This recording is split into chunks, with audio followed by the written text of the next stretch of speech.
A true story about this grandma.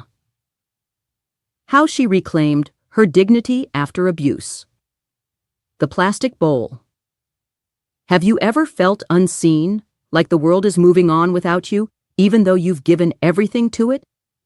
Today's story is about a grandmother who found herself forgotten by the very people she loved the most. But what happens when silence is no longer an option? Stay with us as we uncover the truth behind the betrayal she faced and how she finally reclaimed her dignity. It was just after 6 p.m. when Ruth sat down at the edge of the kitchen bench, her usual place for dinner now. The overhead light buzzed faintly. No one else was at the table. No one ever was anymore. Dana, her daughter-in-law, dropped a plastic bowl in front of her with a flat thud. Inside, a clump of leftover spaghetti stuck together like glue, a burnt meatball on top, and a few slices of cucumber that looked days old. The bowl was familiar. Too familiar. It still had a sticker underneath, half peeled off. Baxter's kibble.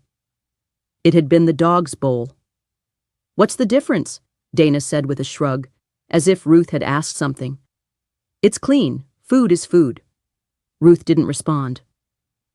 Her son, Michael, sat across the room, scrolling on his phone. Not a glance in her direction. Not a word.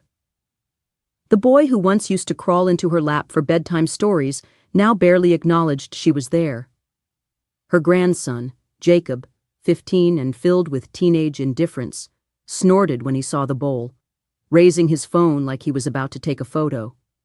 Maybe even post it. No one stopped him. No one stopped anything. The fork was plastic. The food was cold. She ate slowly, each bite hard to swallow, not because of the texture, but because of the memory, the bitter taste of what her life had become. In the beginning, she had hope. This home had seemed like a haven after her world fell apart. But now, it felt more like a cage made of polite cruelty and convenient forgetfulness. She chewed carefully, eyes on the bowl, pretending not to notice the way Dana wiped the counter right in front of her like she wasn't there, like she was something that needed to be cleaned away. Ruth didn't complain. She didn't protest. She had learned that silence was the only language anyone seemed to listen to. Words brought rolling eyes or passive sighs. Silence, at least, bought her peace. But that night, something shifted. Maybe it was the grease film on the spaghetti. Maybe it was the way Jacob laughed, his voice cracking into that cruel teenage pitch. Or maybe it was the feeling that, somewhere deep inside her, a part of her still remembered who she used to be, and that part had had enough. She finished the meal, even the bitter cucumbers. She rinsed the bowl and placed it carefully beside the dog's water dish. Then she walked back downstairs down to the basement where they said it was quieter for her blood pressure. Down to the furnace closet with the thin mattress and single dusty lamp. She pulled back her worn blanket and reached under the pillow for the little brown notebook she kept hidden. It was just a dollar store spiral, but inside it held every injustice, every slight, every moment she was told through words or silence that she didn't matter. She opened to a fresh page and wrote, October 8th. Served dinner in the dog's bowl. No reaction from Michael. Laughed at by Jacob. Bowl still had dog food smell. Plastic fork. Cold. She paused, took a breath, and underlined the word again. She was documenting everything now. Not just the big things, the little ones too. The moments that didn't leave bruises but still hurt in ways no one could see. The quiet dismissal. The forced gratitude. The false smiles. She had been writing it all down for months, ever since the candles were removed from her room because Dana claimed the scent gave her headaches. Ever since her favorite blanket was boxed away for storage. Ever since she had been told she'd probably prefer the basement because it was closer to the laundry. And you're always doing laundry anyway, aren't you? That night, after the bowl, she didn't cry. She didn't sigh. She planned. The next line in her notebook read, "Tomorrow, call Ed. Ask about the account. Check if I still have access." Ed was her old neighbor, now a financial advisor. He had helped her and her late husband Richard set up their joint accounts years ago. She hadn't talked to him in ages, but she would now. They thought she had forgotten everything. But she remembered. She remembered being 35 and working nights at the hospital while raising Michael. She remembered clipping coupons and stretching pasta into 4 meals so he could have new sneakers. She remembered when Michael came home from college, broke and scared, and she co-signed his first lease. She remembered. And now, she was done playing small. Ruth tucked the notebook back under the pillow and turned off the light. The furnace hissed beside her. Above her, the thump of feet and the clang of dishes echoed like distant thunder. She pulled the blanket tight and whispered to herself, not a prayer, not a plea, just a promise. Never again. Not just about the bowl. Not just about the basement. But about her life. She would no longer be the woman who smiled through shame. She would no longer wait for kindness that never came. She would be heard. Not loudly, not in anger, but clearly, through action, through truth. The next day she would begin. And that notebook? It wouldn't just be paper and ink. It would be her weapon, her proof, her story. Because silence wasn't surrender, it was strategy. And Ruth Lawson was about to rise. A life once full before the basement, before the plastic bowl, before she was erased from the family dinner table like a forgotten stain. There was light. Ruth could still picture the small sunroom off the side of her kitchen, where Richard, her husband of 39 years, used to read the newspaper in the mornings. His glasses always slipped down the bridge of his nose, and he'd mutter about politics between sips of strong black coffee. That house, nestled on the edge of a quiet street lined with maples, had been their home for nearly 3 decades. It wasn't grand, but it was theirs. There was a time when Sundays meant roast lamb and jazz records. Richard would hum off key while slicing meat with the same old carving knife they'd received as a wedding gift. Ruth would mash the potatoes and sprinkle in chives from the garden. Michael, back when he was still just their boy and not yet a man with a mortgage, and his mother in his basement used to bring his wife-to-be, Dana, to those dinners. Dana would compliment the food, bring store-bought pies, laugh too hard at Richard's corny jokes. She seemed different then. That house had walls filled with photos: Michael's graduation, their trip to Yellowstone, Ruth's 60th birthday where she wore a paper crown and laughed until her ribs ached. There was joy there.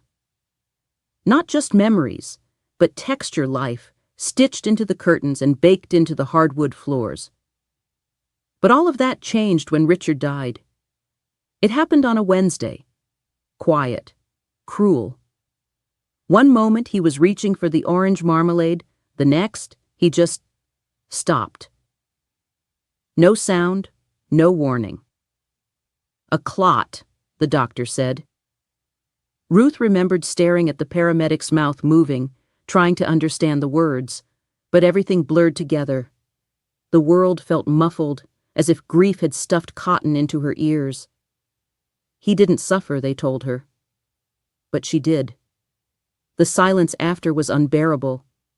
The house that once echoed with conversations and jazz and the soft squeak of Richard's slippers now sounded hollow. The fridge hummed too loud. The wind through the window moaned like a mourning song. She would stand in the kitchen, holding his mug in both hands, unable to pour the coffee. After the funeral, people came and went like waves, neighbors with casseroles, church friends with hugs. But grief, real grief, is not a community event. It's a slow burning thing. Private. Ruth tried to carry it, but the weight only grew. The mortgage wasn't enormous, but without Richard's pension, It was just enough to strangle her monthly.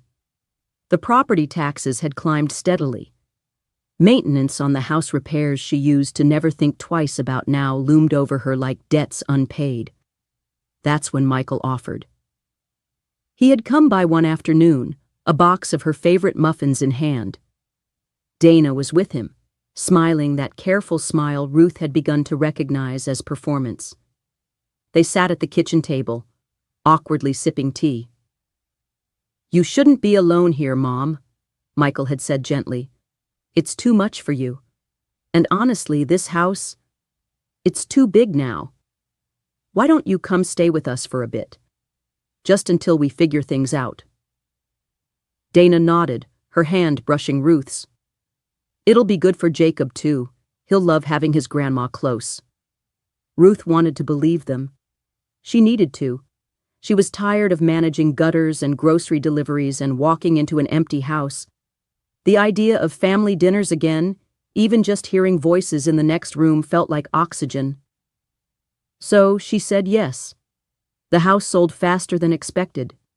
She packed only the essentials, some clothes, her sewing kit, a box of old letters.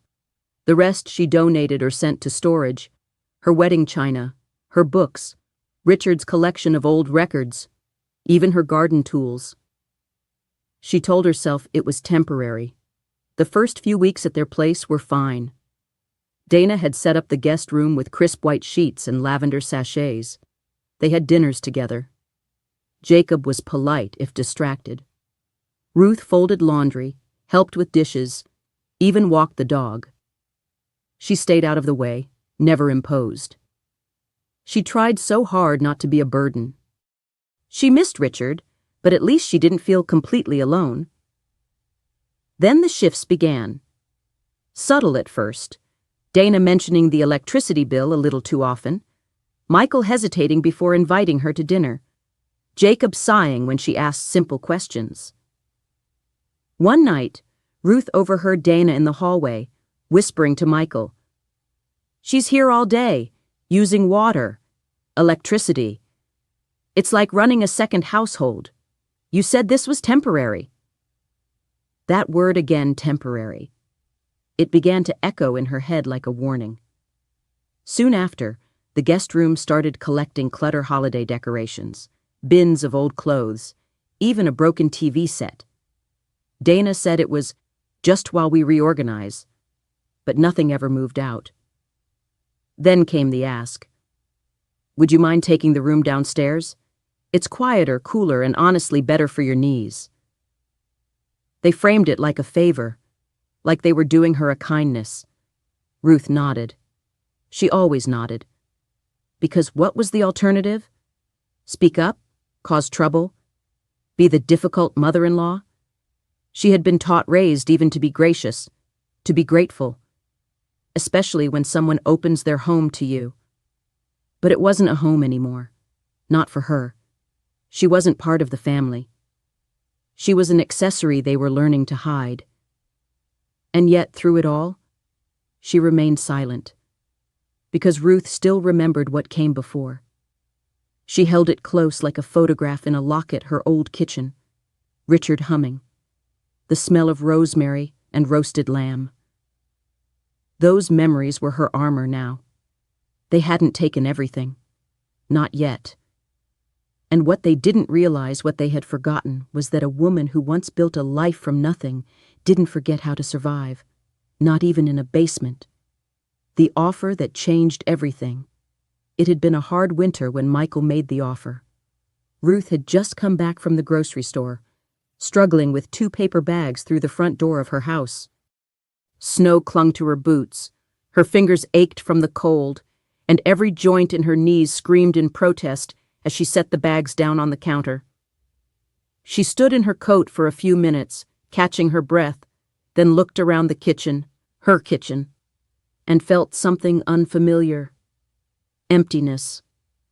Not the kind that comes from missing someone. That kind had long settled into her bones.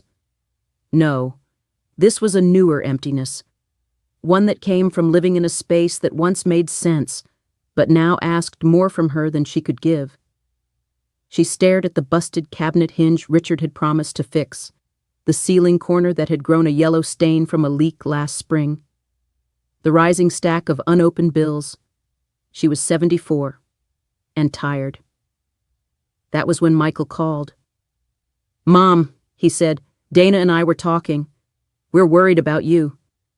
Maybe it's time to think about simplifying things." Simplifying. That was the word they used. "Why don't you come stay with us for a while? We've got the extra room. You wouldn't have to worry about shoveling snow, groceries, bills, any of that. Just rest. Be with family. Let us take care of you for once." Ruth was surprised by how emotional she felt. Her son, who had drifted in and out of her life over the years, always too busy, always distracted, was offering to help. Maybe he had matured. Maybe this was a second chance. Dana even got on the phone. Her voice was sweet, careful. "We'd love to have you, Ruth. Really. It'll be so nice for Jacob to spend time with his grandmother. And you'll have your own room, your own space. You can relax." They made it sound like a rescue, like they were throwing her a rope just before the tide swept her away. Ruth thought about it for 2 nights. Then, with trembling hands, she called a realtor. The house sold in less than a month. Market was hot, they said. She packed her life into boxes, some labeled for storage, others for donation. It was a brutal process, touching every part of her life one last time. The wedding dress. The children's books, the faded photo albums, the pair of mugs she and Richard had bought during their honeymoon in Arizona. She kept those. She sold her car, too expensive to maintain. She closed the account at her credit union and moved everything to the bank near Michael's home. She changed her mailing address. By the time she stepped through Michael and Dana's front door, she wasn't just a visitor. She had nowhere else to go. The first week felt cozy. They greeted her with a warm casserole, showed her the guest room neatly made with a quilted comforter and a lavender candle on the nightstand. Jacob offered to carry her suitcase. Ruth smiled and praised the house 2 stories, newly painted walls, and that modern open kitchen that looked like something out of a magazine. Dana beamed with pride. "We remodeled last year." Ruth settled in quietly. She was careful to make herself small. She folded towels just the way Dana liked. She loaded the dishwasher, even when no one asked. She tried to be helpful without being a burden. Dinners were shared at the dining table, salmon one night, tacos the next. She complimented Dana's cooking, listened patiently when Jacob went on about his soccer team, offered to help with math homework. He declined. Still, Ruth felt hopeful. She thought maybe she had made the right decision. She thought maybe, just maybe, this could feel like home. But within weeks, the smiles grew thinner. It began with little things. Dana started making comments about the thermostat. "It's so warm in here, I hope you're not cranking it during the day." She'd laugh like it was a joke, but Ruth knew it wasn't. Then came the passive suggestions.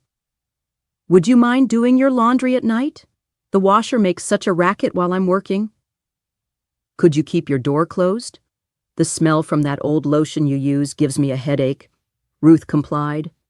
Every time. Then came the change in seating. At first, Ruth sat beside Jacob at dinner. Then one day, there wasn't a place set for her. When she asked, Dana said, "Oh, we thought you already ate." "You usually do." That night, she took her plate into the kitchen and sat by the sink. From then on, that's where she stayed. Dana stopped inviting her to help cook. Michael got quieter. Jacob barely looked up from his phone. And yet Ruth said nothing. She didn't want to rock the boat. Didn't want to be ungrateful. Didn't want them to regret taking her in. One afternoon, she overheard a conversation through the wall. Dana's voice, low but sharp. She was supposed to stay for a little while. "It's been 2 months. She's always here. It's like living with a shadow. A shadow. That night, Ruth sat in the guest room and looked around. It no longer felt like hers. The next morning, a stack of plastic bins appeared in the hallway. Dana smiled as she walked past. "Just cleaning out some old stuff from the garage," she said. "Need a little extra space. Hope you don't mind if we use the closet in your room for a bit." Ruth nodded. Of course she nodded. She always nodded. And then, the final shift. "Mom," Michael said one evening, "Dana and I were talking. The basement's more spacious than it looks. We could move the mattress down there. Might be quieter for you, less traffic." Dana chimed in. "Plus, it's right by the laundry. Super convenient." Convenient. For them. Ruth moved her things the next day. The mattress barely fit between the furnace and the water heater. There were no windows, just a single bulb hanging from a wire. She unpacked slowly, placing her quilt over the bed, her lavender candle on the floor nearby. She lit it anyway. Even though she knew Dana would complain, because in that moment, Ruth needed one thing to still smell like home. The basement shift. The basement didn't have a door, just a narrow stairwell leading down from the hallway next to the pantry, lit by a single bulb that flickered when the washing machine upstairs was running. The walls were unfinished, concrete showing through spots where drywall had never been installed. A furnace hummed constantly in one corner. Boxes lined the opposite wall, labeled Ix-Mas, Old Clothes, and Misk. This now was Ruth's bedroom. They had brought down her mattress and laid it on a thin wooden platform to keep it off the cold floor. Michael had helped carry a side table, and Dana, with a smile that didn't quite reach her eyes, handed her a folded blanket and said, "Make it cozy." Cozy. It smelled like mildew. Ruth unpacked what little she had: her Bible, her glasses case, her lavender lotion that now lived inside a zipped bag because Dana said the scent lingered too long. She placed a photo of Richard beside the bed, a small one, taken in their garden 5 summers ago, before the stroke, before the silence. He was smiling, holding a sunflower taller than his head. She stared at it now, heart twisting. She missed sunlight. At first, she tried to see the basement as a temporary space. "Until we get the garage cleared," Dana had said. Or was it, "until the holidays are over"? The reasoning shifted. The message stayed the same. She was out of the way now. No one said it aloud, but Ruth could feel it in the footsteps overhead, in the way no one came down unless the laundry needed folding. They rarely called her up for dinner anymore. Sometimes a plate would be left on the stairwell, wrapped in plastic wrap, with a yellow sticky note that said "Enjoy" in Dana's handwriting. Once, there was no note. Just cold rice and a chicken thigh. She didn't ask questions. Ruth adapted. That's what you do when you're older, and they tell you you're lucky to be taken in. You learn to shrink. She set alarms for her showers no more than 10 minutes, never past 6 p.m. She flushed sparingly, turned lights off the moment she left a room, ate quietly, listened intently, and she noticed things, like the way Dana avoided eye contact now, or how Michael hesitated when he saw her come up the stairs like he wasn't sure whether to greet her or not. And Jacob, he'd begun making comments, careless, cutting remarks with the cruelty only teenagers possess. "She smells like old paper." "Grandma's like a ghost, always floating around." He didn't even try to whisper. One day, Ruth had gone upstairs to return a pair of socks Dana had dropped in the laundry. Jacob was in the kitchen with a friend, eating cereal. He pointed when he saw her. "There she is, basement granny." His friend laughed. Ruth didn't. She stood still, the socks in her hand, her throat tight. She didn't say a word. she turned and walked back downstairs. That night, she wrote in her notebook, November 2nd, called a ghost, referred to as Basement Granny. No response from Michael when I mentioned it. The notebook had become her ritual. Every night, she pulled it from under her pillow, flipped to a fresh page, and wrote. Sometimes it was just a line, sometimes an entire paragraph. She included the time, the date, what was said, who said it, who didn't stop it. Each entry was a stitch in a quiet quilt of truth. But Ruth wasn't just documenting cruelty. She was charting a map, one that might lead her out of this place. One afternoon, while folding towels, she heard Dana on the phone. No, she doesn't go anywhere. She just sits. It's like having a painting that occasionally needs to eat. Honestly, I'm amazed she still remembers our names. Ruth didn't react. She continued folding, but her mind was racing. Later that evening, while alone in the basement, she retrieved a shoebox she had tucked behind the old water heater. Inside were scraps of her old life.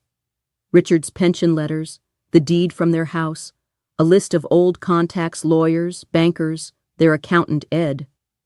She pulled out the card from their lawyer, the one Richard had used for their estate planning. Howard Bellman, financial attorney, Boulder, Colorado. She had not spoken to him in years, but the number hadn't changed. She remembered because she had written it in blue ink on the inside flap of a recipe card right below Richard's favorite chili recipe. She held the card in her hand for a long time. Ruth had come into this house with trust. She had let go of her independence, sold her home, given up her privacy, all in the name of family. She had thought love was enough.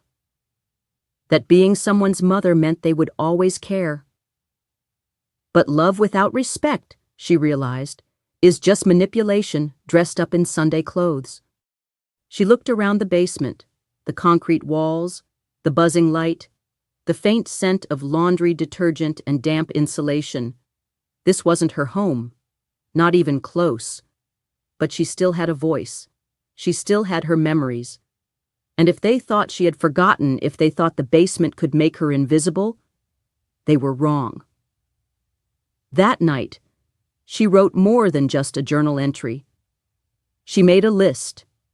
People to call, questions to ask, documents to find.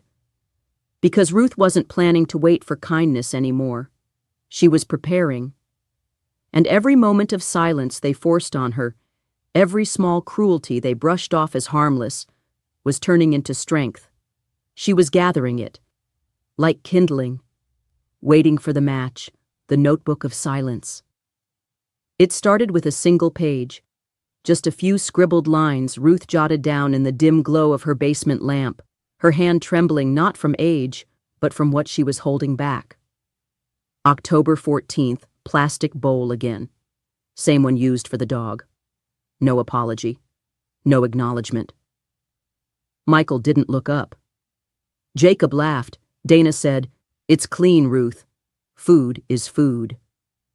She had written those words down not because she thought they would change anything, but because she needed a place where the truth still lived. Somewhere it could breathe, even when she couldn't. She hadn't planned to keep writing. But the next day, when Dana told her not to touch the upstairs thermostat, it messes with the settings, Ruth flipped to a new page and made a note, and then another, and another. It became habit, almost like prayer, a nightly ritual before bed. The notebook was small, brown, soft-backed, with a cover that curled slightly at the corners from being tucked under her pillow each night. It wasn't much to look at, but inside, it held the quiet weight of everything she couldn't say aloud. Each entry had a date, a few lines. No exaggerations, just what happened, who said it, who didn't stop it, and how it made her feel even if she rarely wrote those feelings out loud. October 20th. Fridge padlocked. Dana said it's for portion control. I was handed a lunch cooler instead. Inside, one sandwich, 1 apple, a bottle of water. No dinner that night. October 25th. Tried to use the upstairs bathroom. Doorknob removed. Duct tape with note, leak. Waiting on plumber?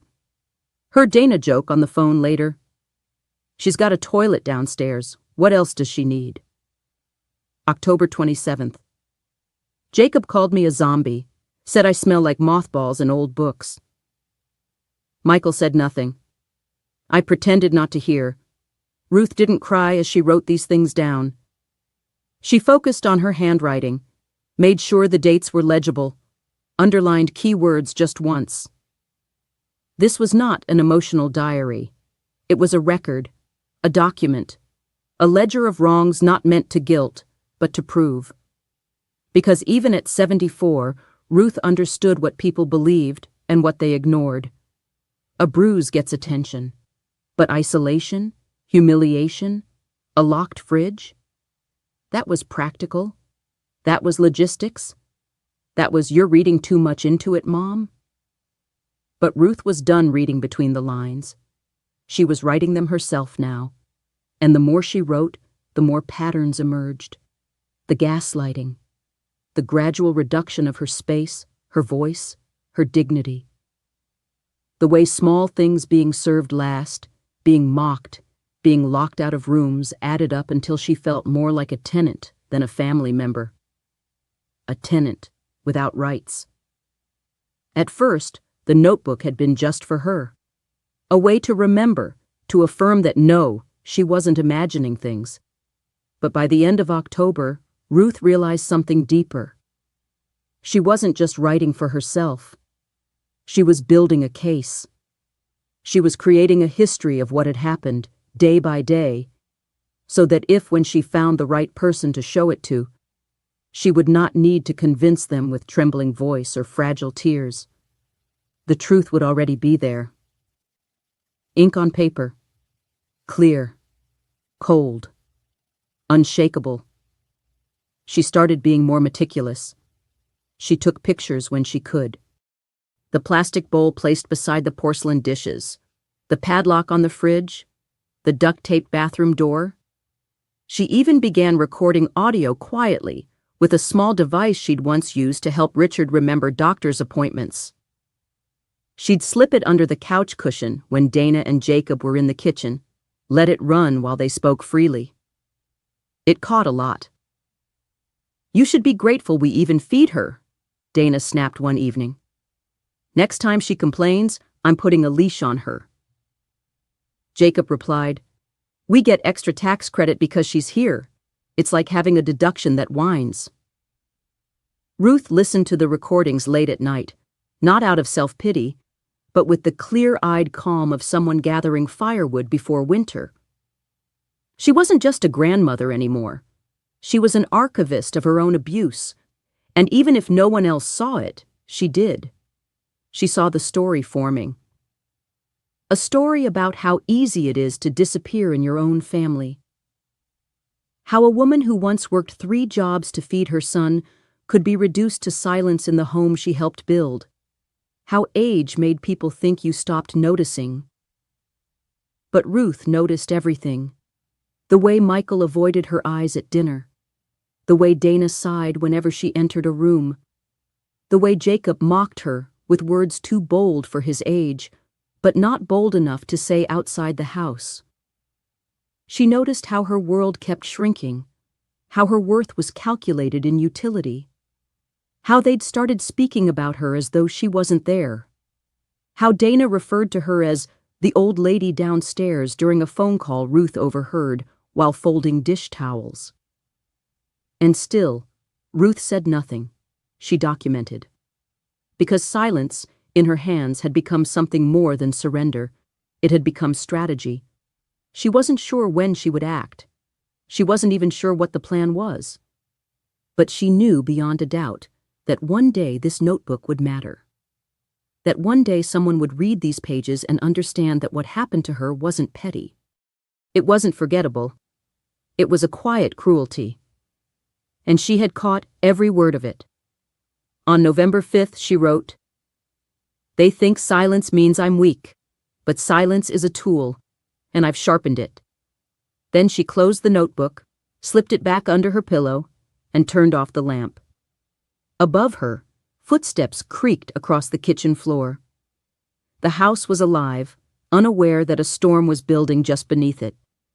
Forgotten, but not helpless.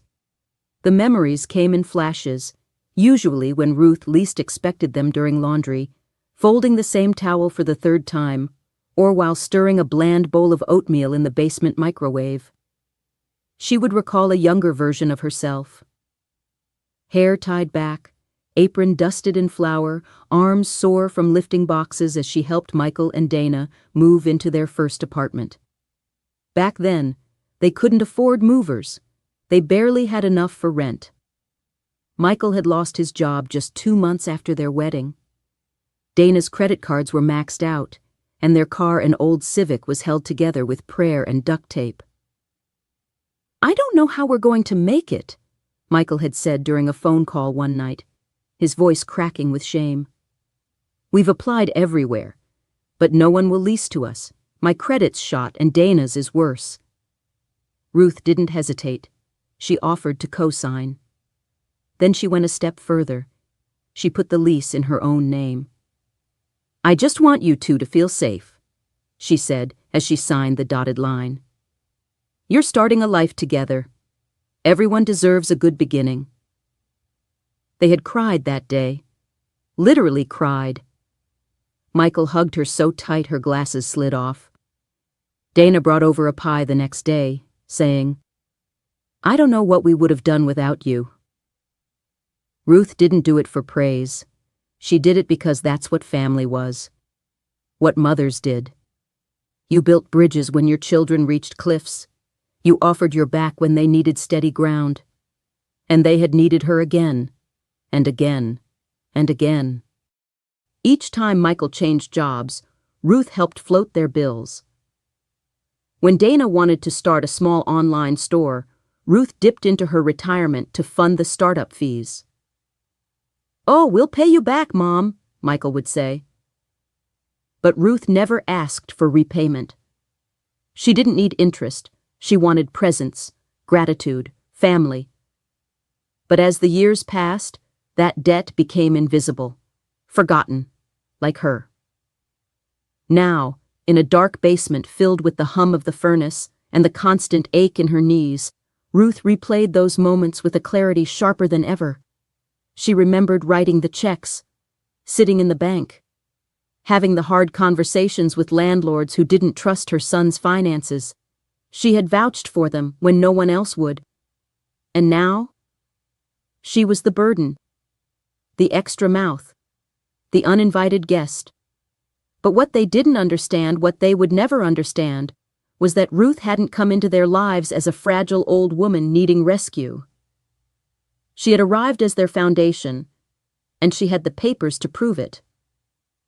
She pulled out the manila folder from her shoebox again.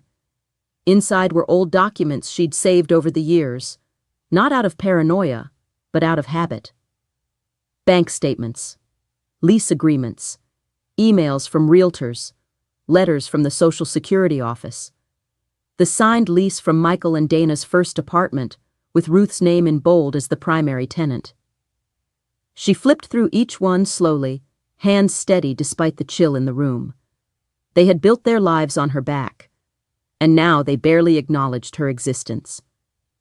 She reached for the small notepad again, her handwriting sure and centered. November 9th.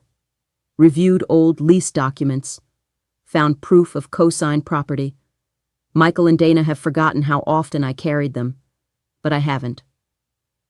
She paused and tapped the pen against her chin, then added, "We'll call Howard. Need legal insight. Howard Bellman, Richard's friend. The man who'd helped them write their will and manage their modest investments back when retirement was still something to look forward to. Ruth hadn't spoken to him since Richard's funeral, but she remembered his card. It was still in the recipe box with the chili instructions. Howard had been sharp kind, but no nonsense. He used to call Richard Professor as a joke, even though Richard had only taught high school science.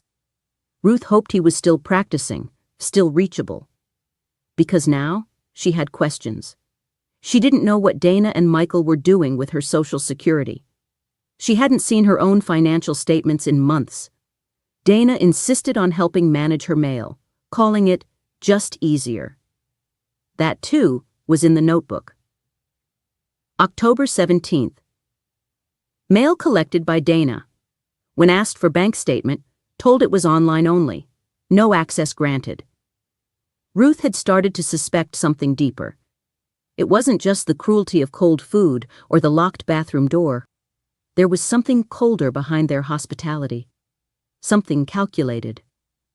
She remembered a comment Dana made while on the phone thinking Ruth was asleep. Well, she's still breathing, so we get the caregiver credit for now. God, I hope she doesn't live forever. That hadn't made it into the notebook. It went straight into Ruth's soul.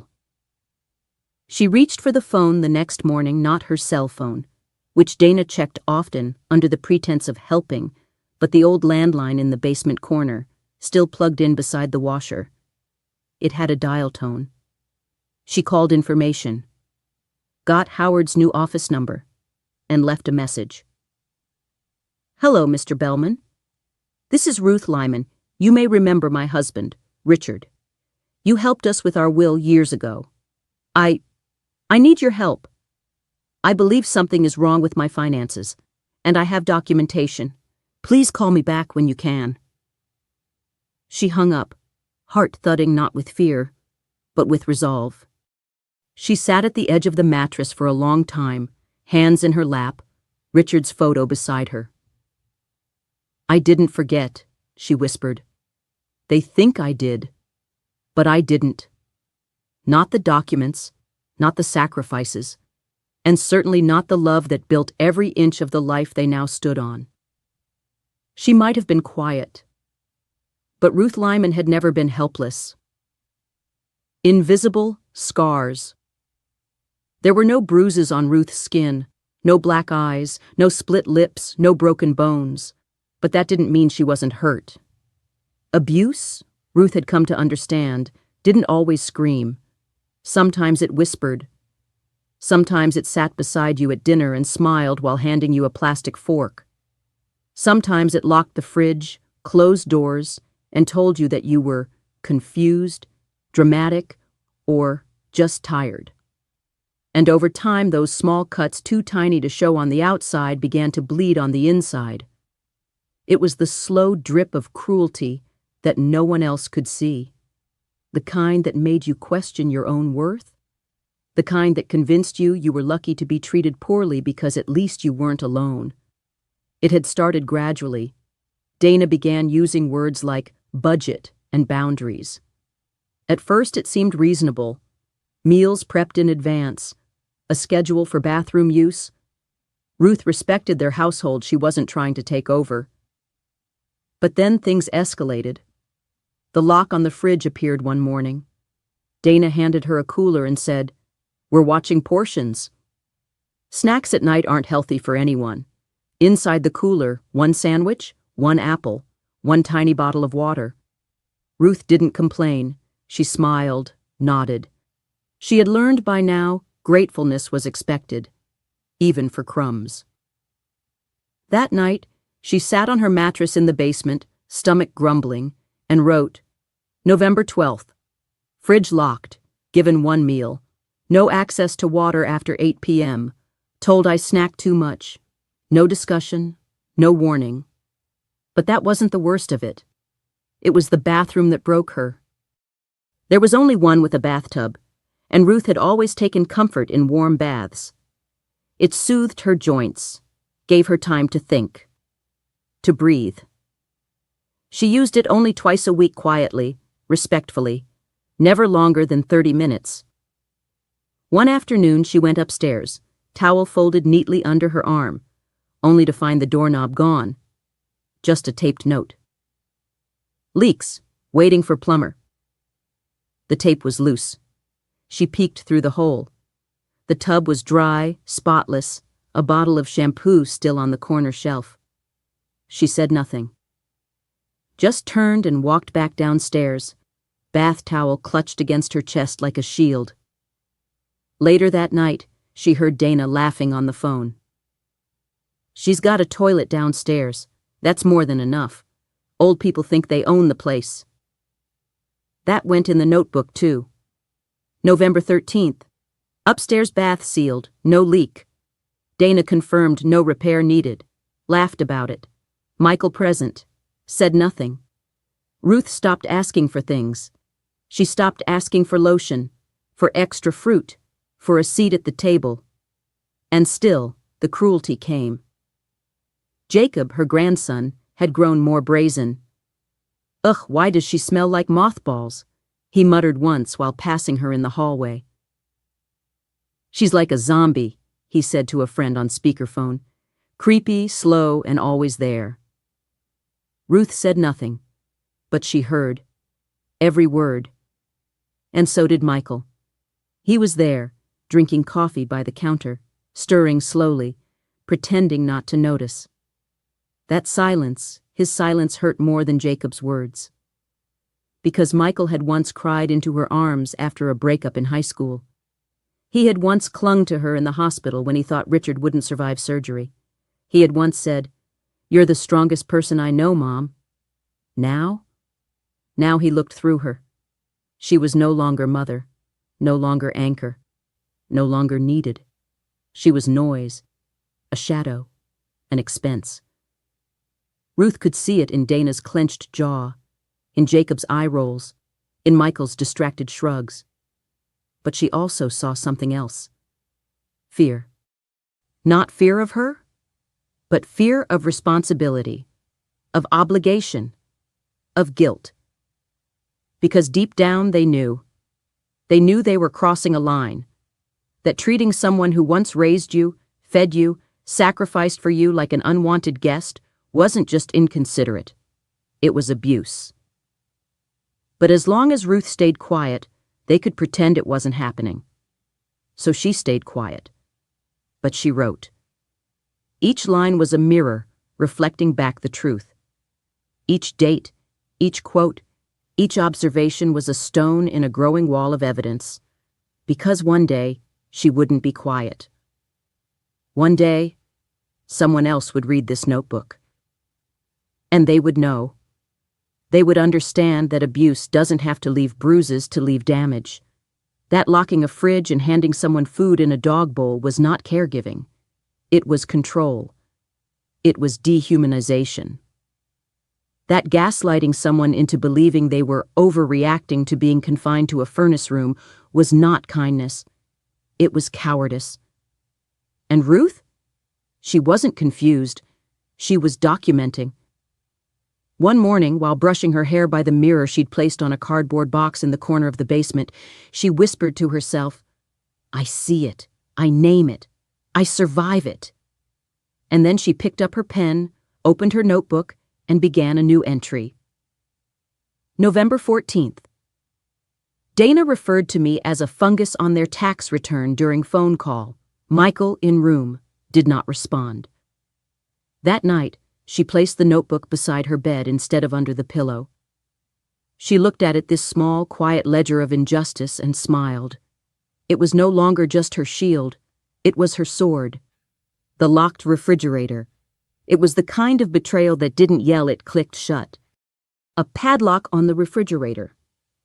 Ruth stared at it for a long time that morning, half expecting it to be a mistake.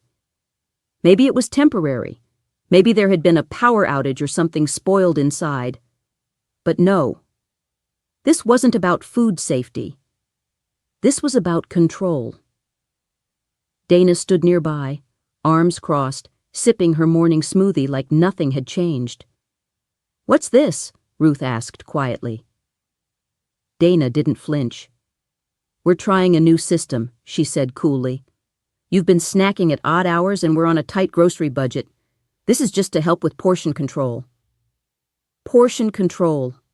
As if Ruth were some overfed toddler. "I don't snack," she said gently. "I usually just grab some fruit." Or, Dana interrupted with a wave of her hand. "It's not a punishment, Ruth. You'll still have everything you need. In fact, she added, reaching into the pantry, we've prepared something just for you.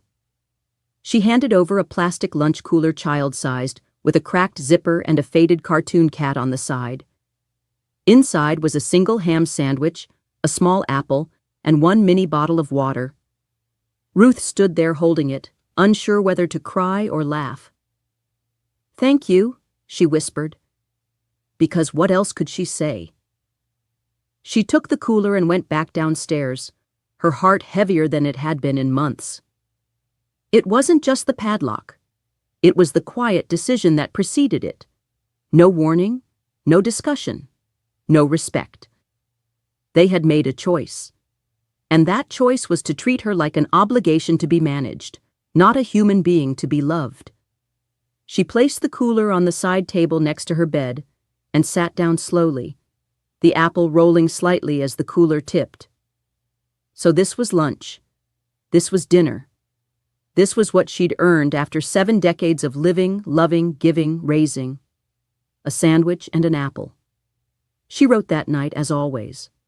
November 16th, fridge padlocked. Portion control. Given cooler with sandwich, apple, and water. Dana smiled. Michael absent. No protest. Felt small. But Ruth wasn't small. Not truly. Her body had aged, yes. Her knees ached when she climbed stairs. Her hands stiffened in the cold. But her mind remained sharp. Her memory intact. And more than anything, her resolve, that old steel-strong maternal resolve, was waking up. She began noticing more details. Dana always got the mail now. "It's just easier," she said. "You don't need to worry about that stuff." Michael had stopped including her in any financial discussions. He handled her Social Security deposits. He said he was streamlining things so she wouldn't be stressed.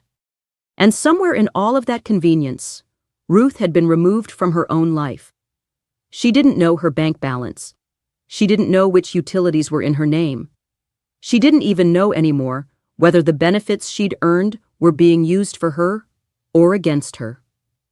One night, while alone, she pulled out her old phone, a flip model, dusty but charged, and checked her last received bank statement. It had been 3 months old. That didn't sit right. She remembered setting up automatic statements years ago. Where had they gone? She made a list. To do? Call bank. Request paper statements. Confirm SSA deposits. Verify household expenses. The next day she tried. She asked Dana for the mail. Dana smiled too sweetly and said, "I already shredded the junk, Ruth." Nothing important came. Ruth didn't believe her.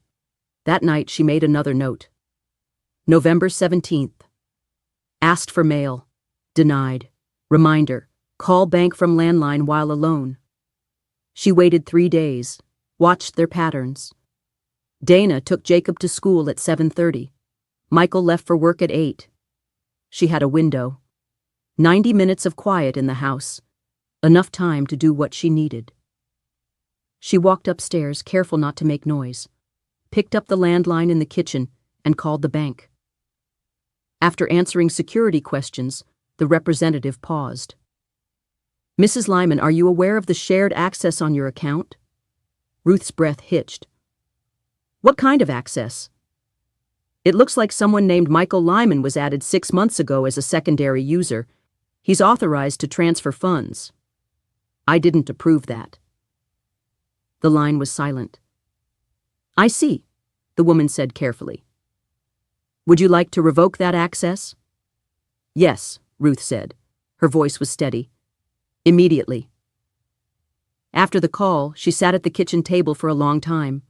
Her tea had gone cold. She didn't notice. All she could think about was how long it had been happening, how long they'd been managing her, and how easy it had been to lock her out of her own life. Later that afternoon, she opened the cooler. The bread was soggy, the apple bruised. She ate anyway, but not because she was grateful, because she was planning, because she knew the difference now between surviving and preparing. Dana came home that night in a rush tossing car keys on the counter. "Hope you enjoyed lunch," she called down the stairs. "Same again tomorrow." Ruth didn't respond. She just opened her notebook. November 18th. Bank confirmed Michael added himself to account. Revoked access. Cooler had moldy sandwich. No dinner. I'm watching now. Closely. She stared at the page, then underlined, "I am not confused. I am not weak." They had mistaken her silence for frailty. But Ruth had lived through recessions. Through war. Through raising a child alone while working the night shift at the diner and going to school in the morning. She had slept on floors, skipped meals, and held dying friends' hands. They thought a lock could break her? They didn't know who she was. Not yet. But soon they would. She remembers everything.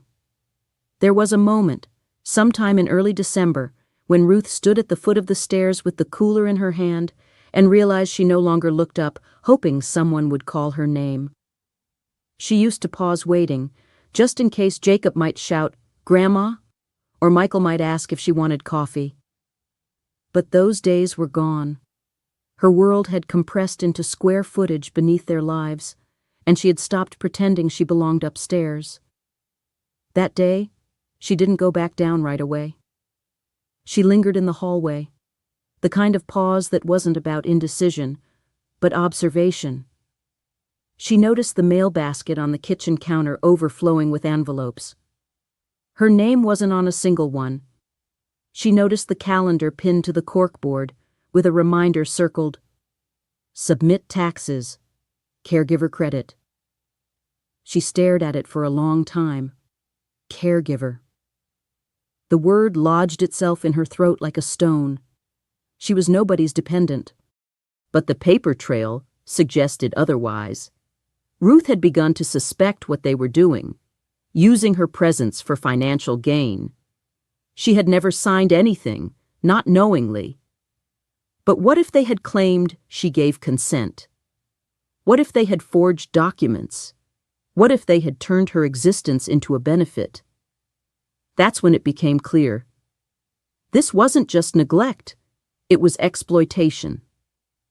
Later that night, Ruth went to her notebook and flipped back to the beginning. Page by page, she read her own handwriting. The silent abuse that built one moment at a time like bricks stacked high without mortar, each offense resting on top of another until she stood buried beneath the weight of their convenience. The dog bowl, the basement, the padlocked fridge, the stolen mail, the silence. She had written it all down. She remembered everything. And now, for the first time, she saw the full picture. This wasn't just a story of ungrateful children. It was a story of a woman being erased. Financially, socially, emotionally. They didn't yell at her. They didn't hit her. But they had taken her name off her life and put theirs on it instead. The next morning, she called Howard. His voice was warm and familiar, like a long-lost coat you find again and slip into with ease. He had known her and Richard for decades, helped them set up their wills, managed Richard's investments. Ruth trusted him. "I'm so sorry it's under these circumstances," he said after she explained everything. "But I believe you.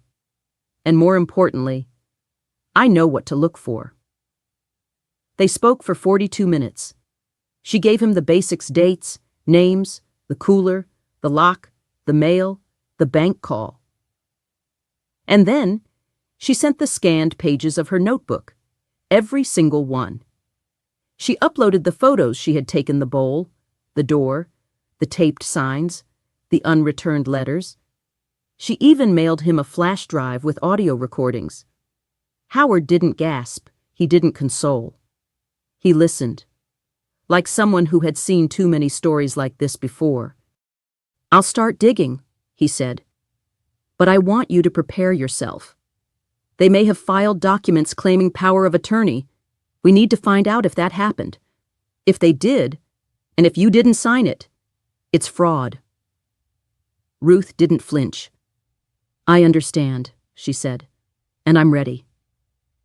She hung up and sat quietly in the basement, hands folded in her lap. She didn't feel fear, not anymore.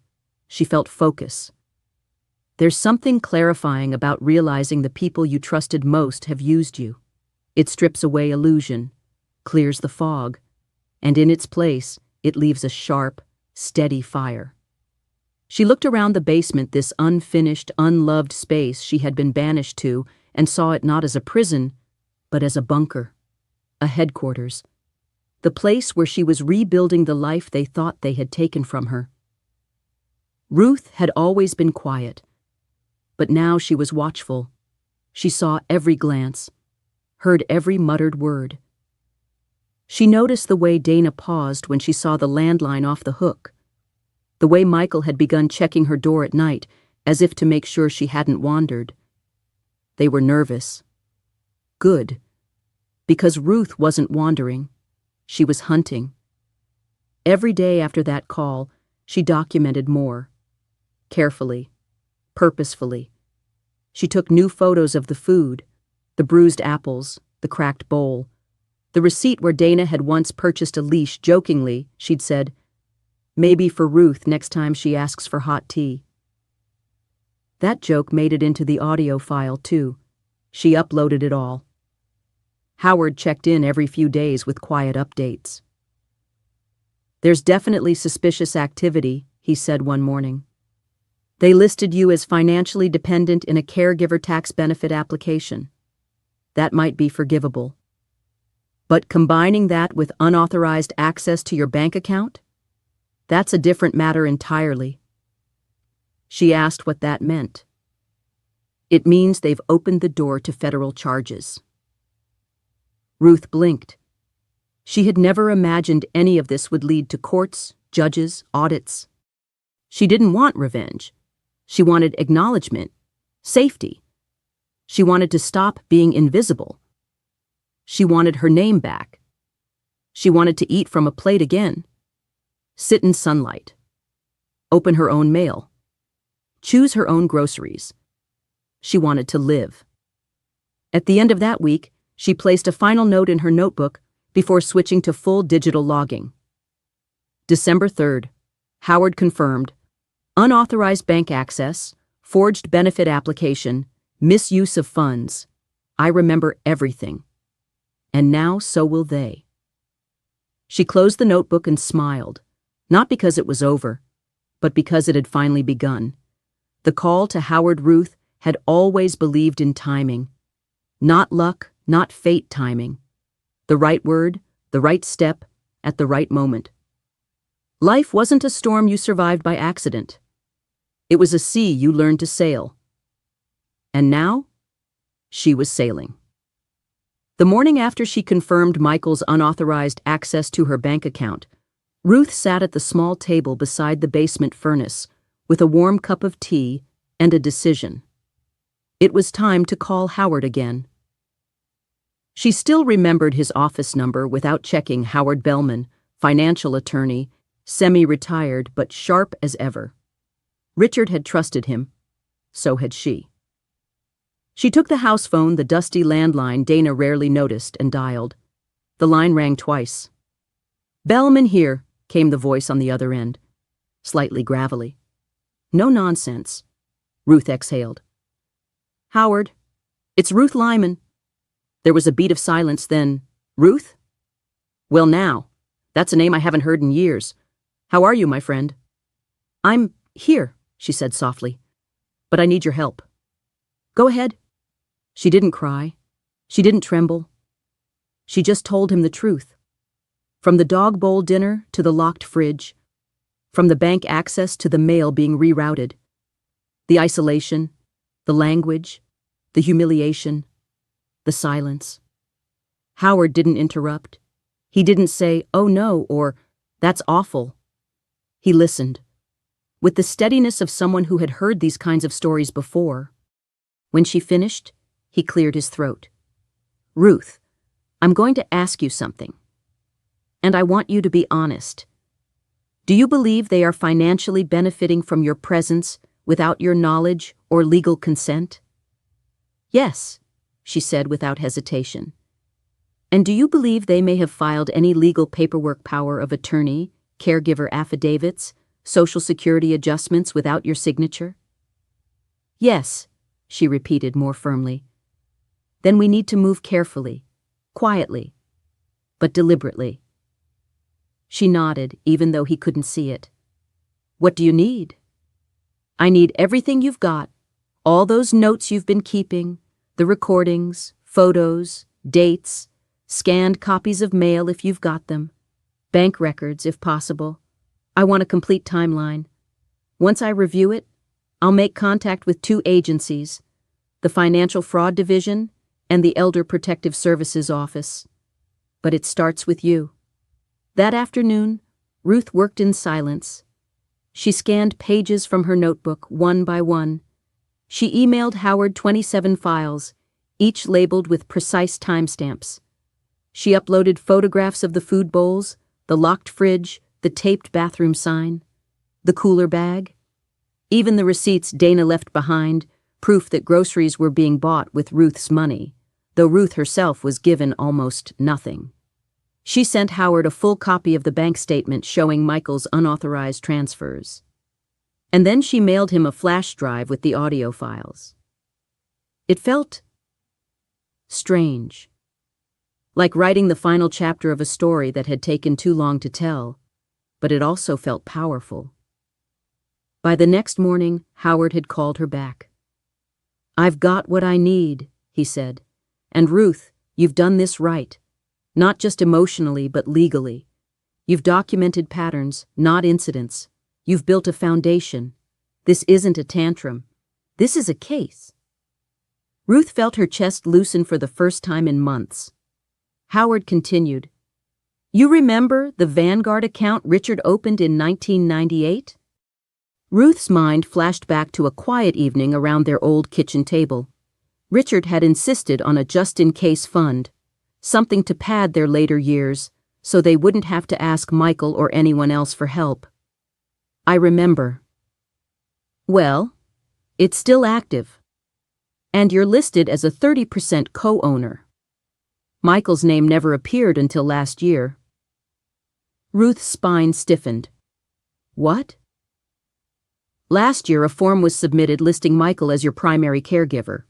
It stated you were no longer managing your own finances, that you verbally authorized him to take over your accounts for streamlined support.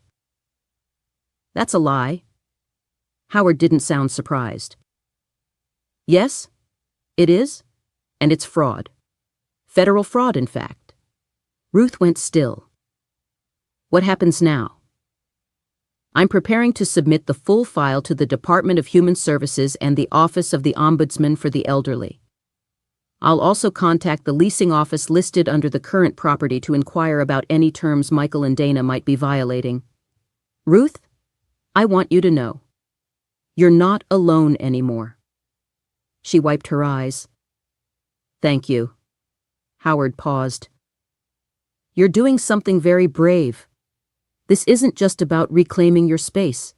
It's about setting a line in stone so that people who treat the elderly like burdens can't keep getting away with it. Ruth didn't speak. She didn't have to. That night, she packed a manila envelope. Inside, copies of every important file. She walked to the post office and mailed it certified addressed to the Elder Protection Division at the state office. The woman at the counter smiled politely. Tracking or insurance? Both, Ruth said. And when she stepped outside, the winter sun hit her face. Cold, but clean, honest. She walked back to the house with a steadier step. Dana was in the kitchen when she returned, complaining into her phone about elder care headaches. Ruth said nothing, just smiled, and went back to the basement not to hide, but to wait. The winds had shifted. She wasn't surviving anymore. She was preparing, and justice was on its way. The landlord's leverage. 3 days after she mailed the manila envelope, Ruth made her next move. It was a cold morning. the kind where the frost clung to the corners of the window like forgotten lace. Dana had taken Jacob to a soccer tournament in Boulder. Michael was working late. The house was still. Ruth stood at the landline with a note card in her hand, the back of an old chili recipe, now bearing a name and number in fading blue ink. Cheryl Grant, the landlord. She dialed slowly, nerves steady but present. "Hello?" a woman's voice answered. "Hi, this is Ruth Lyman. I believe I'm listed as one of the original co-signers on the lease for the property at Willow Creek Drive." There was a pause. "Ruth, yes, of course, I remember you. You're still living there, aren't you?" "I am," Ruth replied, voice calm, "but I doubt you know under what conditions." Cheryl went quiet. Ruth continued, her words even and unshaken. "I'd like to speak with you about a tenant who's been living in the basement, a young woman named Ava. She's been there for over 6 months. She pays rent in cash directly to Dana." "What?" Cheryl's voice sharpened. "There's no formal sublease," Ruth added. "No notice, no documentation." Cheryl exhaled sharply. "That's a clear violation of the lease agreement. I explicitly prohibit subletting or informal residency arrangements." "There's more," Ruth said. "Dana has collected approximately $3,000 from Ava. None of it reported. Ava believes it's a legitimate arrangement." Cheryl didn't hesitate. "Thank you, Ruth. You've given me every reason to review this lease immediately. I'm contacting my attorney today, and if they so much as blink wrong, I'll have the sheriff on their doorstep." "Good," Ruth said softly. She hung up. 5 minutes. That's all it took. 5 minutes to turn the tide of 2 years of silence. She called Howard next, updating him on the conversation. "Brilliant," he said. "Landlords have power most people forget. Lease violations are civil, but they open doors to broader legal scrutiny. Cheryl's involvement gives us leverage." That evening, Ruth watched Dana return home, beaming about Jacob's goal-scoring performance. She tossed Ruth a plate of leftovers. "Microwaves free," she said with her usual dismissiveness. Ruth nodded and waited. 3 days later, Cheryl showed up at the front door with a clipboard and a sheriff's deputy. Ruth wasn't upstairs, but she watched through the basement window as the confrontation unfolded. Dana's face crumpled in real time. Cheryl pointed. The deputy nodded. Dana flailed, gestured wildly, her voice rising even though Ruth couldn't hear the words. Michael came out halfway through, shirt untucked, eyes wide, trying to mediate. But it was too late. They were served notice of lease termination, 72 hours to respond, immediate review for sublease violation. From below, Ruth saw the cracks form in the very structure of the house, not the walls, but the illusion that had kept her imprisoned. The illusion that no one would ever believe her. That she was too old to be taken seriously. That silence meant defeat. Not anymore. The next morning, Howard called again. "They've opened a full investigation," he said. "Your case is now with the state ombudsman's office. You'll be contacted for an interview shortly." Ruth inhaled sharply. Howard continued. "Also, the department received your documentation. They're flagging Michael and Dana for fraudulent reporting related to a federal housing and caregiver benefits application." Ruth's hands trembled slightly. "Will they be charged?" "Not yet," Howard said, "but they will be audited. And if the numbers don't match, they could face serious consequences." Ruth closed her eyes not from fear, but from something else. Relief. She was being heard. Later that week, Ava. Yes, the basement tenant Ruth had hardly spoken to came downstairs. Her backpack slung over one shoulder, eyes wide with something between guilt and disbelief. I heard everything," she said. "They told me you were just a relative from out of state. that you had dementia, that you preferred living down here because of the quiet. Ruth looked at her, this young woman who had unknowingly paid rent to her abusers, and said nothing for a long moment. Then she smiled gently. "Would you like some tea?" Ava sat at the small table, staring at the furnace as if it were something holy and terrible. "You were locked in down here?" she asked. Ruth nodded. "For 2 years?" Again she nodded. Ava's eyes filled with tears. "I'm so sorry. I didn't know." "I know," Ruth said simply. "You weren't meant to." They sat in silence for a long time, broken only by the sound of the kettle. Then Ruth handed her the notebook, the one with every insult, every entry, every date. The one that had been her anchor in a sea of dismissal. Ava flipped through a few pages. "Are you going to press charges?" Ruth smiled faintly. "Dear," she said, "I already have." That night she didn't sleep. She sat upright in bed, blanket wrapped around her shoulders, and looked up at the ceiling where laughter and footsteps once mocked her. Now, it was quiet, not empty calm. She opened her notebook to a new page. December 10th. Cheryl served termination notice. State investigation opened. Ava now knows truth. I am no longer unseen. This house is no longer theirs to control. She underlined the final line. Justice is walking through the front door. Evidence in a manila envelope. The manila envelope had been sealed with trembling hands, but not from fear, from finality. It had taken Ruth nearly 2 hours to prepare it.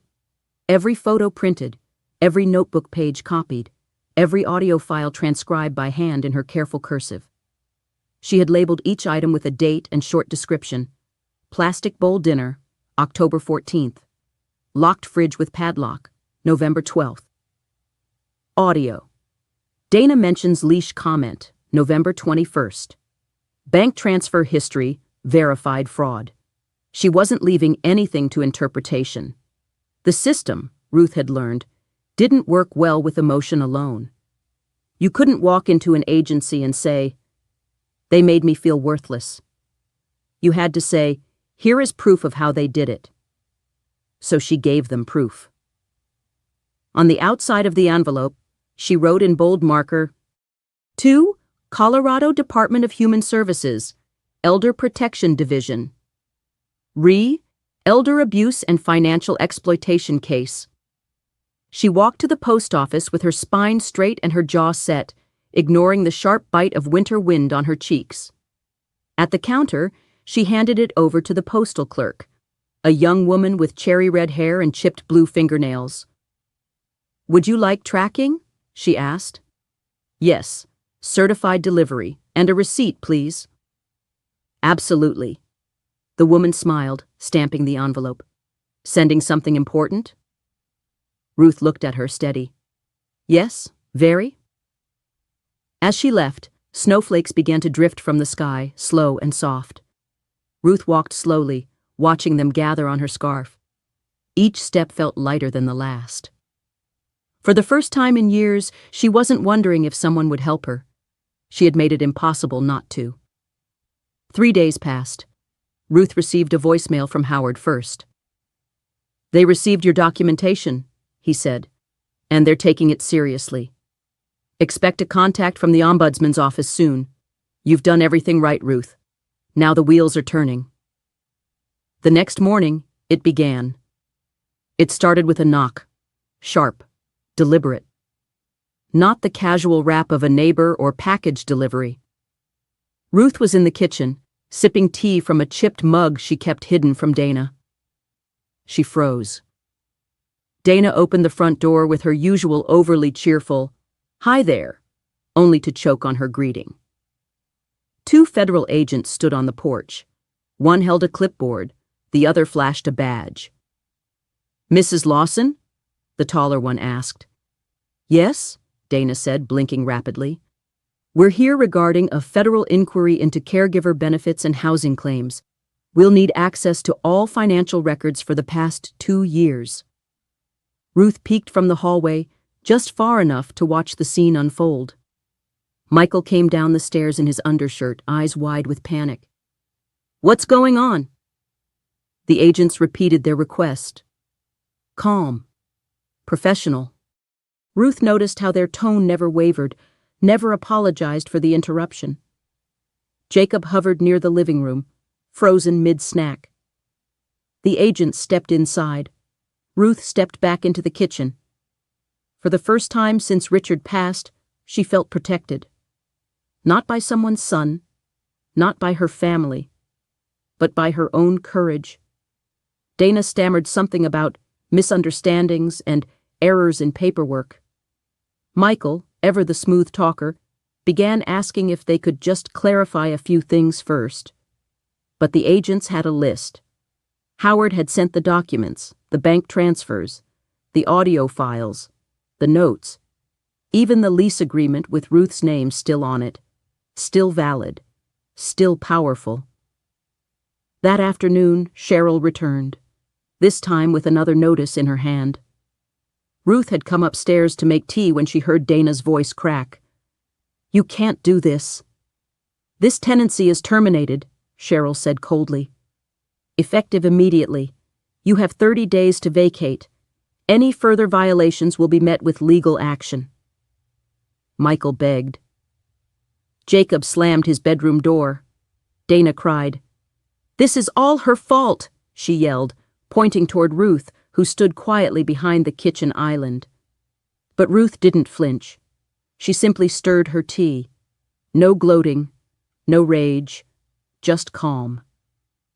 Because this moment wasn't about revenge, it was about reclaiming the dignity they had tried so hard to erase. That evening, a call came from a soft-voiced woman named Lydia. "Mrs. Lyman," she said, "I'm from the Ombudsman's office. We've reviewed your file. You are officially documented as a victim of financial and emotional elder abuse." Ruth exhaled, eyes closing. Not from exhaustion, but from release. "We are initiating protective services," Lydia continued. "You'll be assigned a caseworker to help with housing, asset recovery, and transitional support. You are not alone anymore." For the first time in a long time, Ruth let her shoulders fall. She didn't have to fight anymore. She had already won. In the following days, she watched them pack. Dana cried over handbags she wouldn't afford again. Michael stopped speaking altogether, his silence a mirror to the one he had once forced upon her. Jacob sulked, blamed everyone but himself, and stormed from room to room like a boy twice his age and half his understanding. When they finally left, bags in tow, dignity in pieces, Ruth stood in the kitchen where she had once been handed scraps and served herself a full meal. Real plate, real fork, from her own fridge. She sat at the table she paid for in the house they had tried to erase her from, and ate with peace. Later that night, she retrieved her notebook, the one that had started it all. She opened it to a blank page and wrote, January 5th. They're gone. House is quiet. Sunlight on the counter. No locks. No tape. No stairs above me. Just me. Free. She paused, then added, Justice didn't come from anger. It came from memory. Justice at the door. The house felt different now. It wasn't just the absence of yelling, or the way the floorboards upstairs no longer groaned under hurried footsteps. It was the stillness. The clean, honest kind. The kind that doesn't hide behind forced smiles or closed doors. For the first time in nearly 2 years, Ruth stood at the top of the stairs and didn't feel like an intruder. She had reclaimed her space. And yet, justice had one more delivery. The knock came mid-morning, sharp and unmistakable. Ruth was seated in the sunroom, a place she'd once been told to avoid because it's where Dana works remotely. Now it was hers again, and the sunlight felt like forgiveness warming her skin. She stood and opened the door herself this time. 2 federal agents were back. Different faces, same steel composure. We're here for a scheduled follow-up, the woman said, flashing a badge. James and Dana Lawson have been flagged for audit and possible prosecution under elder fraud statutes. We've received corroborating statements and bank documentation. We'd like to collect final copies and interview the primary victim, if you're ready. I am, Ruth said calmly. She led them to the kitchen, poured coffee without shaking, and sat at the table with her folder of originals. Her fingers brushed over the pages not with fear, but with pride. Every line, every photo, every recording had led to this moment. She had not shouted, she had not stormed. She had remembered.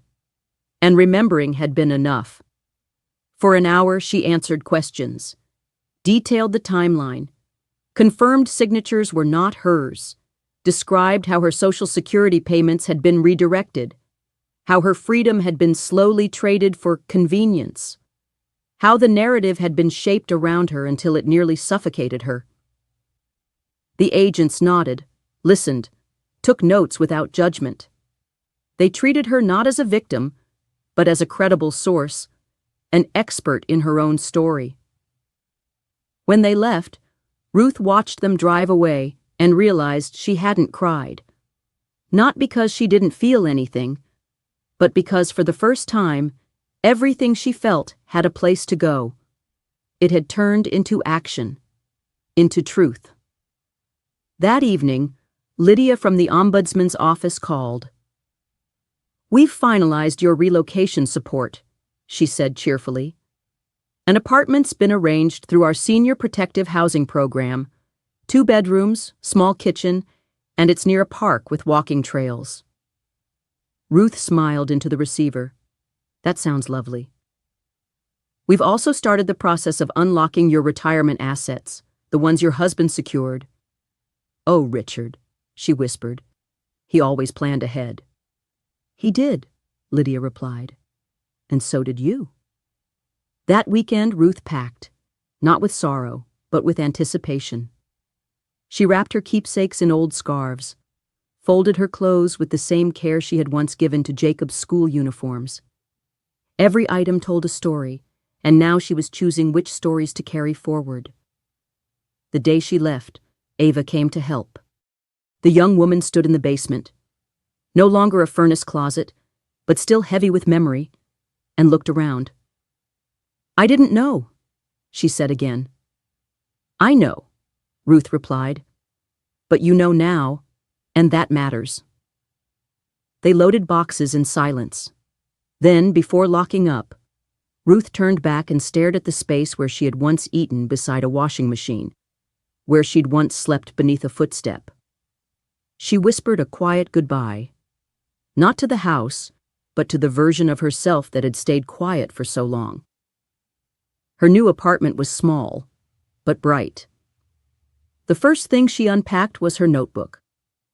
She placed it on a shelf above her kitchen counter, beside Richard's favorite coffee mug, and a photo of them in the garden. Then she made tea, opened the windows, and let the air rush in. No locks, no gatekeeping, just breeze. Lydia visited 2 days later with a folder of forms and a kind smile. We'll continue to check in, she said. You've been assigned a caseworker for ongoing support. But you have options now, Ruth. You have choices again. That night, Ruth stood by the stove, baking her first loaf of bread in years. The smell of cinnamon and flour filled the apartment. She felt like herself. Not a shadow, not an afterthought. A woman, a survivor, a witness. A week later, she visited a local community center. They were seeking volunteers to host story circles for older adults, safe spaces to share memories, grief, and the things no one else bothered to ask about anymore. Ruth signed up on the spot. When asked what she'd like to call her group, she smiled. Speak even softly, she said. Because sometimes silence is where the real stories start. The coordinator asked what the group was about. Making space, Ruth replied. for women who were once told to shrink, for men who've been called burdens, for anyone who's ever had their name written out of their own life. Within a month, the group had 10 regulars. Ava attended the first session, sitting quietly beside Ruth listening. She brought a friend the next week, and then another. Each meeting began the same way. One question on a chalkboard, one open chair. Ruth didn't need to lead with power. She led with presence. Because she had learned that the most powerful thing a woman can do isn't to yell. It's to outlast, to gather the truth, to speak when the world least expects it, and to remind everyone watching that memory is not weakness. It is armor. It is witness. It is justice. Delivered slowly, but completely. The listening room. It was a Saturday morning when Ruth finally opened the door to her new life. The apartment had been furnished with the basics, a sofa, a few chairs, a bed. But it was the light that made the difference. It poured in through the windows, bouncing off the walls, filling the space with something she hadn't felt in years. Hope. She had unpacked her boxes with a steady hand, placing each item exactly where she wanted it, not because she needed it to be perfect, but because she had never been allowed to choose before. Every item was a declaration of ownership, a small but significant victory. The first night, she slept deeply, without the hum of the furnace, without the sound of footsteps above her. She woke to the smell of fresh bread she had baked herself and brewed her first pot of coffee in months. For the first time in a long while, she felt calm. She spent the next few weeks adjusting, making the space truly hers. She hung the old pictures, ones that had been packed away and forgotten in her previous life. Her son's graduation. Richard holding up the first sunflower they'd grown together. That photo of her and Richard, laughing in their garden. It was always their favorite, the one she thought about when she closed her eyes, remembering how the sun had felt warm on their skin. Her mornings were slow now. No rush to go anywhere. No need to please anyone. She had learned over the years that it wasn't the hurried days that held the most significance. It was the quiet ones. The slow, steady moments where you could breathe in peace. But it was on the 10th of January that Ruth truly felt like she had found her footing again. She received a call from Lydia, her caseworker from the ombudsman's office. "Ruth," she said, "I have good news. The Department of Human Services has completed their review, and we're moving forward with the claims you've brought against Dana and Michael. They're being charged for fraudulent activity, including financial exploitation and the misuse of elder care benefits." Ruth sat still, hearing Lydia's words, letting them sink in. "They'll be investigated for financial fraud as well as elder abuse," Lydia continued. "But more than that, we're taking steps to ensure this doesn't happen to others. Your case is making a difference." For the first time in a long while, Ruth didn't feel the weight of the years spent trying to shrink herself, the years of feeling invisible. Instead, she felt the lightness of justice coming to fruition. It wasn't just a small win, it was a message to those who thought they could take advantage of the vulnerable. "Thank you," Ruth whispered, as tears welled in her eyes. But this time, they were tears of release, not fear. After the call, Ruth knew it was time to fulfill another dream, a dream that had been postponed for so long. She had always wanted to create a space for others, a place where they could share their stories without judgment, without fear. She'd spent her whole life listening, first to her children, then to her grandchildren, then to her husband's dreams of the future. Now it was her turn to listen to others. She reached out to the local community center where she'd attended support meetings for elders. She proposed a new program, the listening room. It would be a space for older adults to gather, to share their stories, their struggles, their losses, a place where silence wouldn't be forced upon them, a space where everyone's voice was heard, no judgments, no expectations. A few weeks later, the program was approved. Ruth received an email with the details. The room was ready.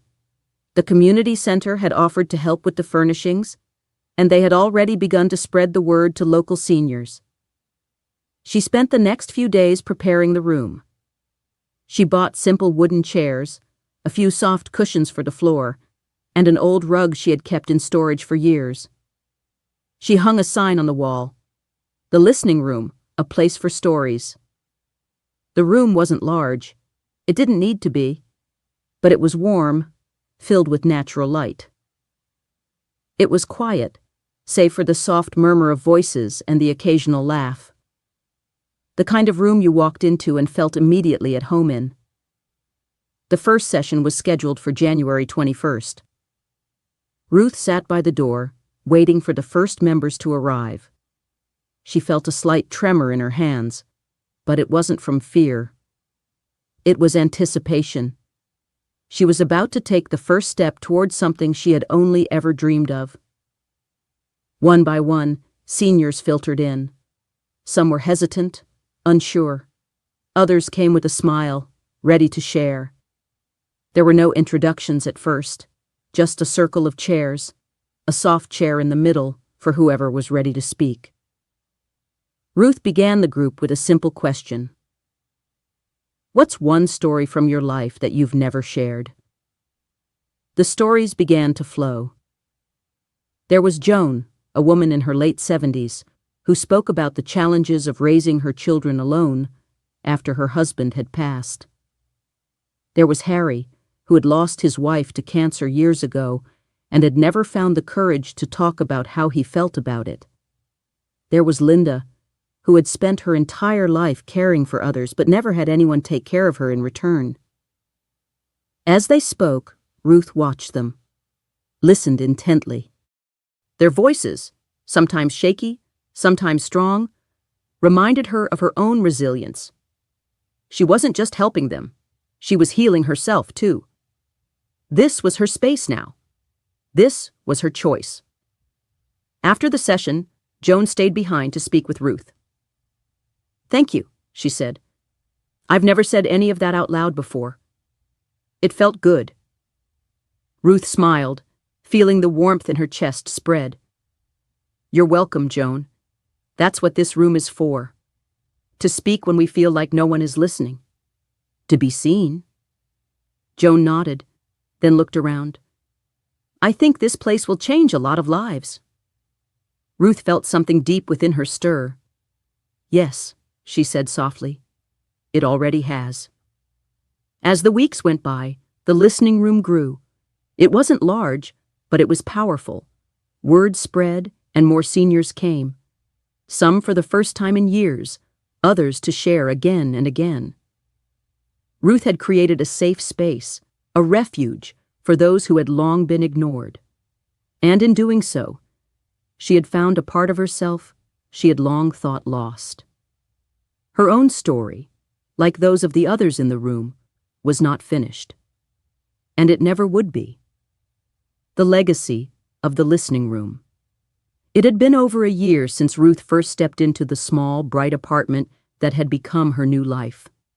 Since then, the transformation had been nothing short of miraculous, not just in the way her surroundings had changed, but in the way she had reclaimed her sense of self. The listening room had become her heart's work. It was more than just a space. It was a movement, one that had quietly grown into something bigger than Ruth could have ever imagined. Every week, new faces entered the room, unsure at first, but always leaving with something. Sometimes just a small weight lifted, sometimes an entire shift in perspective.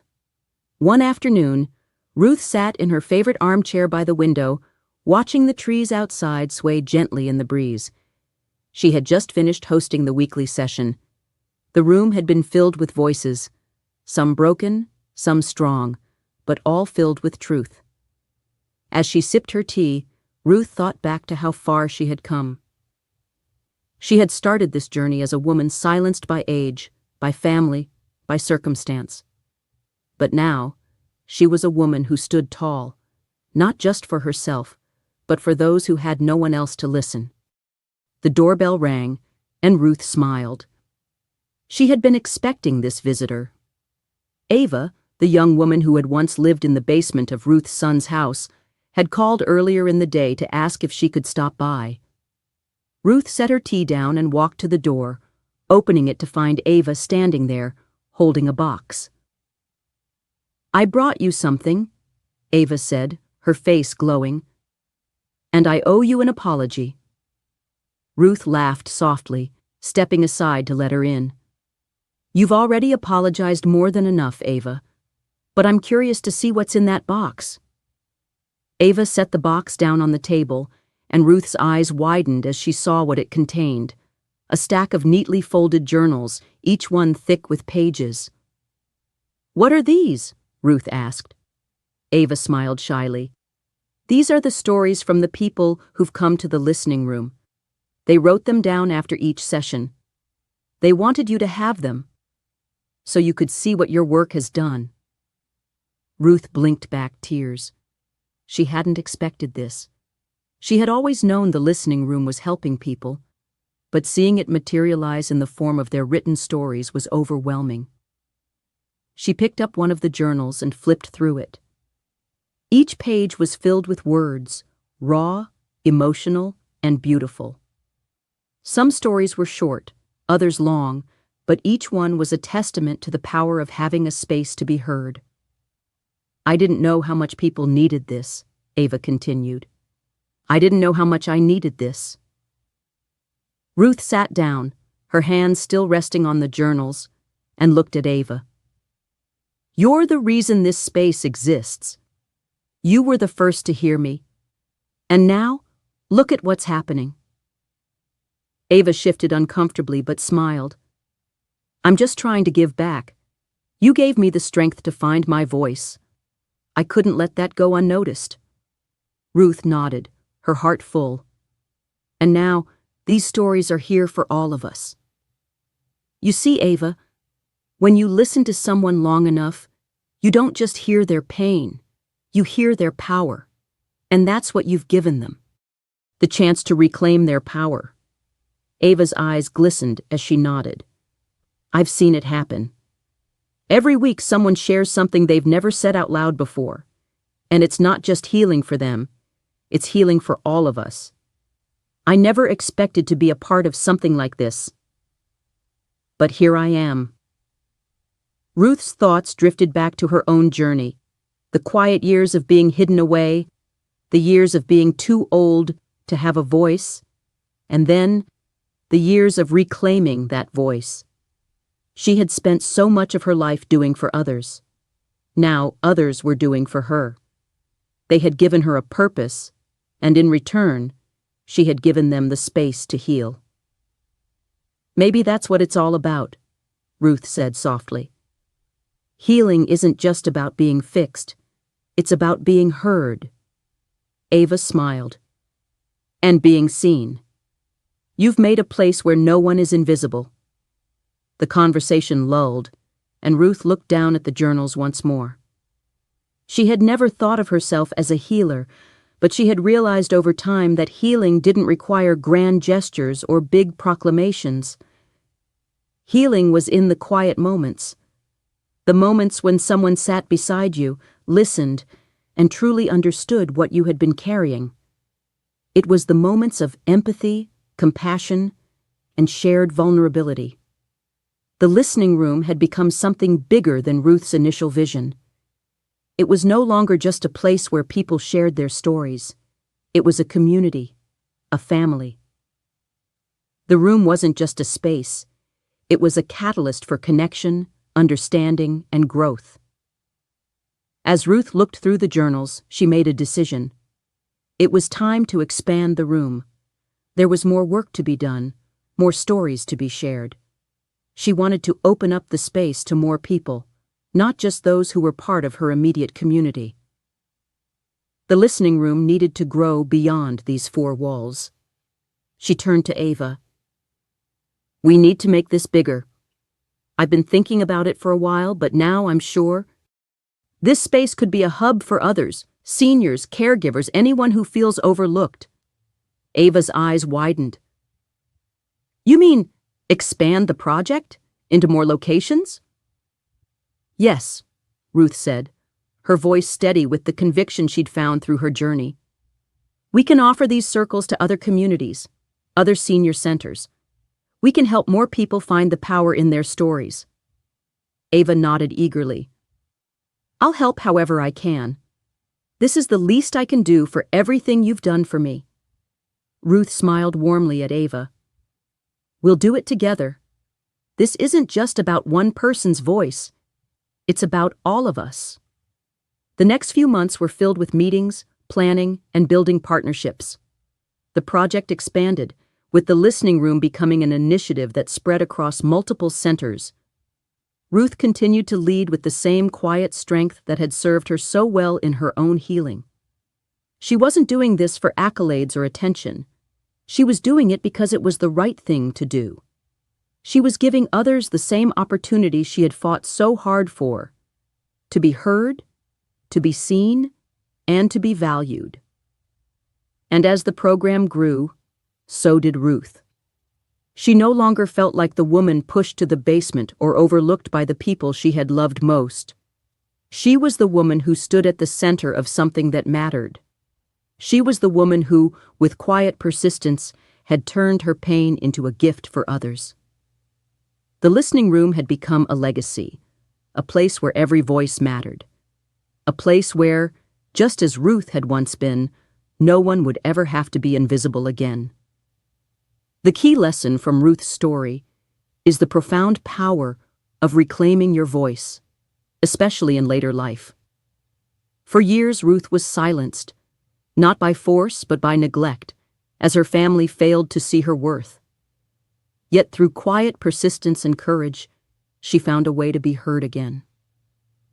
The story teaches that even when we feel invisible, our experiences are valuable, and our stories are powerful. It reminds us that no matter our age, we still have the ability to reshape our lives and fight for our dignity. Ruth's journey shows that it's never too late to stand up for yourself, to be seen, and to find a community that values you. It's a call to action for anyone who may feel overlooked or powerless in their later years. You still matter, and you deserve to be heard. Whether it's in small, everyday moments or in large, life-changing decisions, never underestimate the importance of your voice and your truth. Reclaiming your space in the world is one of the most empowering steps you can take at any stage of life. If this story touched your heart, don't forget to share where you're watching from and leave a comment below. We would love to hear your thoughts. And if you found strength in this tale, join us for the next one, where we'll continue sharing powerful stories of resilience, love, and triumph. See you in the next video.